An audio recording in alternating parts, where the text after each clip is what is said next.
এবার ৩৩,০০০-এর মতো পূজা মণ্ডপ আছে।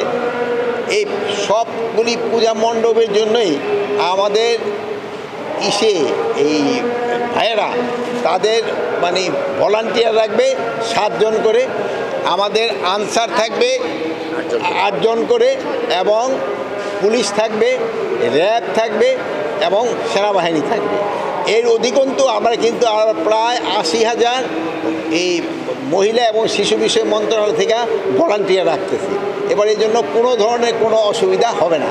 আর আরেকটা জিনিস হলো, অনেকেই বলছে যে পূজা মণ্ডপের আশেপাশে কিন্তু দোকান থাকতে পারবে, বাট ওই আগে যেমন ধরেন বড় মেলাগুলি হলে হয় কি এখানে গ্যাদারিংয়ে হয়ে যায়, এই জন্য বড় মেলা থাকবে না, কিন্তু দোকানগুলি থাকতে পারবে। আর এই দোকানগুলি এই যারা পূজা পরিচালনা কমিটি আছে এবং আইন শৃঙ্খলা বাহিনী এবং প্রশাসন তাদের থেকে সমন্বয় করে তারা দোকানগুলি, এটা কিন্তু একটা ধর্মীয় অনুষ্ঠান, এটার কিন্তু পবিত্রতাও একটা রক্ষা করতে হবে এবং এই সব ধর্ম মিলে যেন এখানে একভাবে কাজ করতে পারে এই ব্যবস্থা করা হয়েছে।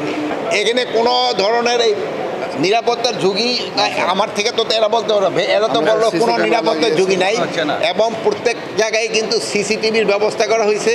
এবং আরেকটা আপনারা জানেন, এবার কিন্তু সব পূজা কমিটির সাথে যে আমাদের মিটিং হয়েছিল, সেই সময় একটা ইনস্ট্রাকশন দেওয়া হয়েছে যে তারা মণ্ডপ তৈরি করার শুরু থেকেই তারা 24 ঘন্টার